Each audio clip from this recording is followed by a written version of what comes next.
दिल्ली विधानसभा चुनाव में अब कुछ ही दिनों का समय शेष है। ऐसे में अब तमाम प्रत्याशियों ने अपने चुनाव प्रचार में पूरी ताकत झोंक दी है।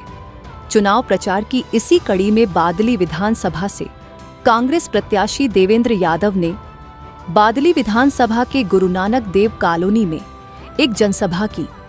इस जनसभा के माध्यम से कांग्रेस प्रत्याशी देवेंद्र यादव ने विशेष रूप कांग्रेस के सरकार द्वारा करवाए गए कामों को गिनवाया और कहा कि जो मेरे विधायक रहते हुए उसके बाद बादली के लोग विकास को तरस गए। इस जनसभा के माध्यम से कांग्रेस प्रत्याशी देवेंद्र यादव ने न केवल लोगों से वोट की अपील की, बल्कि कांग्रेस द्वारा किए गए कार्यों को याद कर स्थानीय मुद्दों पर जोर दिया। उन्होंने कहा कि कांग्रेस केवल ऐसे वादे करती है जिन्हें वह पूरा कर सके। उन्होंने कहा कि पूरी दिल्ली में विशेषकर जिस तरह से लोगों का प्यार और आशीर्वाद मिल रहा है, वह साफ दर्शा रहा है कि जनता इस बार न केवल उन्हें भारी मतों से जिताने वाली है, बल्कि दिल्ली में कांग्रेस की सरकार भी बनवाएगी। साथ ही उन्होंने केजरीवाल पर निशाना साधते हुए कहा कि दिल्ली की जनता के साथ उन्होंने केवल झूठ बोलने और धोखा देने का काम किया है, इसलिए इस बार दिल्ली की जनता का रुख कांग्रेस की तरफ दिख रहा है।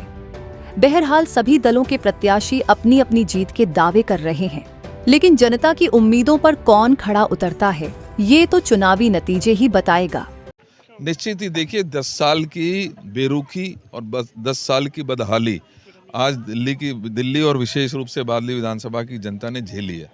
आज लोगों ने मन बदला है अपना, और कहीं ना कहीं कांग्रेस के कामों को अप्रिशिएट भी किया है और कांग्रेस के साथ मजबूती के साथ खड़े होने का संकल्प भी लिया है। निश्चित ही पुराने दिन से मुझे याद है कि 2008 में मुझे पहला मौका मिला।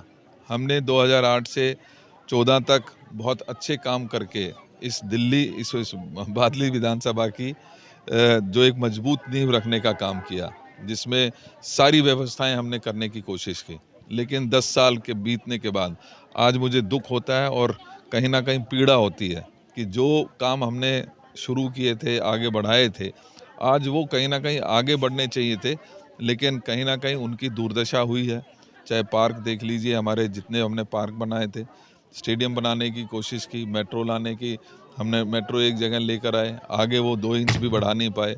इसी प्रकार से अंडर ब्रिजेस थे, सीवेज की लाइन थी, पानी का हमने व्यवस्था की थी कि साफ़ पानी हम दे सकें। आज साफ़ पानी के लिए लोग तरस रहे हैं। बुज़ुर्गों को पेंशन हमने देने का काम किया, आज बुज़ुर्गों को पेंशन नहीं मिल रही है। राशन कार्ड हर एक व्यक्ति को देने का काम करते थे, वो नहीं है। तो कहीं ना कहीं आज दिल्ली और बादली विशेष रूप से मिसरूल से और इनके धोखे से परेशान होकर निश्चित ही कांग्रेस की तरफ देख रही है, क्योंकि कांग्रेस ने पहले भी काम किया है और हम कमिटेड हैं आगे काम करने के लिए। कांग्रेस ने अभी हाल ही में 2 साल पहले हिमाचल प्रदेश में बदलाव किया, जबकि हिमाचल प्रदेश में भारतीय जनता पार्टी के राष्ट्रीय अध्यक्ष हिमाचल प्रदेश से आते हैं, दूसरे बड़े बड़े नेता अनुराग जी वहां से आते हैं। फिर भी वहां की जनता ने भारतीय जनता पार्टी को नकार कर कांग्रेस को बहुमत से बनाया और एक नौजवान नेता सुखविंदर सिंह सुक्खू को हिमाचल प्रदेश की कमान दी। उसी हालात को देखते हुए मुझे लगता है दिल्ली में भी भाजपा और केजरीवाल से लोग तंग आ चुके हैं। केजरीवाल का भी 10 साल का शासन रहा। केजरीवाल का वही हाल है कि अंधा बांटे रेवड़ियाँ, मुड़ मुड़ के अपनों को। और भारतीय जनता पार्टी ने भी झूठे जुमले दिए लोगों का कि 15 लाख रुपए देंगे, हर अकाउंट में आएंगे, वो आज तक नहीं आए। तीसरी बार लोगों को ठग कर वो लोकसभा में पहुँचे। आज दिल्ली की जनता इस बात को जानती है कि दिल्ली का भला, जहाँ पूर्व मुख्यमंत्री शीला दीक्षित के टाइम में दिल्ली में जब लोग आज से 20 साल पहले दिल्ली में आते थे तो एक ही दिन में उनके कपड़े काले हो जाते थे, मुंह के ऊपर धूल होती थी। लेकिन हमारी कांग्रेसी सरकार ने, उसमें की मुख्यमंत्री शीला दीक्षित ने यहाँ पे रेलवे बनाकर, बड़े बड़े जो यहाँ पे जो सड़कें बनाकर और बड़े बड़े फ्लाईओवर बनाकर आज दिल्ली के लोगों को जो सुविधा कांग्रेस के समय में उसमें मिली है, उसके बाद जो है मैं समझता हूँ दिल्ली का विकास ठप हो चुका है। और दिल्ली की जनता इस बात को दोबारा से 10 सालों के बाद आज इस बात को समझ रही है और निश्चित तौर पर दोबारा यहाँ से दिल्ली की जनता कांग्रेस की तरफ देख रही है।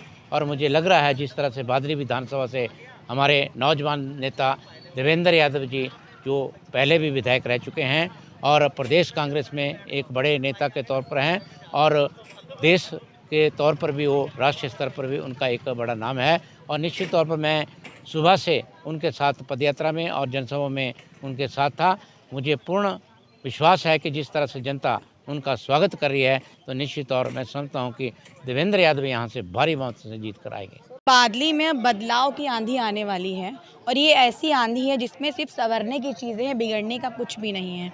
बादली के लोग जब देवेंद्र यादव जी को वापस बहुमत से जिताएंगे, उसके बाद बादली की जो सड़कें हैं, जो नालियां खुली हैं जिसमें औरतें और बच्चे चलते चलते गिर जा रहे हैं, यहाँ के जो विधायक हैं उनको ये भी नहीं पता कि कितनी गलियों में पूरी गलियां खुली पड़ी हैं और वहाँ लोग गिर रहे हैं, बच्चे गिर रहे हैं। सड़कें हैं, नालियाँ हैं, साफ़ पानी है, इलाज के लिए हॉस्पिटल्स मैम यहाँ पर आप देखेंगी तो नहीं है सही। ऐसी बहुत सी चीज़ें हैं जिसके लिए देवेंद्र यादव जी का जीतना बहुत ज़रूरी है। बादली के लोग उनको जिताएंगे क्योंकि बादली के लोगों को समझ में आ गया है कि हकीकत में जो उन बादली के लिए जो चीज़ें कर सकता है वो देवेंद्र यादव ही कर सकता है। वो जब विधायक थे 10 साल पहले उन्होंने तब भी किया और आज वो विधायक नहीं हैं फिर भी वो लोगों के लिए सब कुछ करते हैं। आपको पता होगा कि बारिश में आकर लोगों के लिए खड़े हो गए थे। आज भी कई बच्चों की शादी कराते हैं, बच्चों को लैपटॉप है, पढ़ने वाले बच्चों को जो बच्चा पढ़ाई में अव्वल आता है, फर्स्ट आता है, उसको लैपटॉप मिलता है ताकि वो आगे की पढ़ाई कर पाए। बाइक मिलती है, अगर वो नहीं उसका स्कूल या कॉलेज दूर है तो वो वहाँ जा पाए। ऐसे बहुत सी चीज़ें हैं देवेंद्र यादव जी के लिए, अगर मैं बताऊँगी तो रात से सुबह हो जाएगी, पर उनके करे हुए काम नहीं बंद होंगे क्योंकि काम बोलता है। अगर मैं बोलने पे आऊँगी तो रात से सुबह हो जाएगी। तो बादली के लोगों को समझ में आ गया है, बदलाव होने वाला है, देवेंद्र यादव जी आने वाले हैं। हमसे जुड़े रहने के लिए हमारे YouTube चैनल को सब्सक्राइब करें और नई वीडियो की नोटिफिकेशन के लिए बेल आइकॉन को दबाएं। अगर आप ये वीडियो Facebook पर देख रहे हैं तो लाइक जरूर करें और ज्यादा से ज्यादा शेयर करें। धन्यवाद।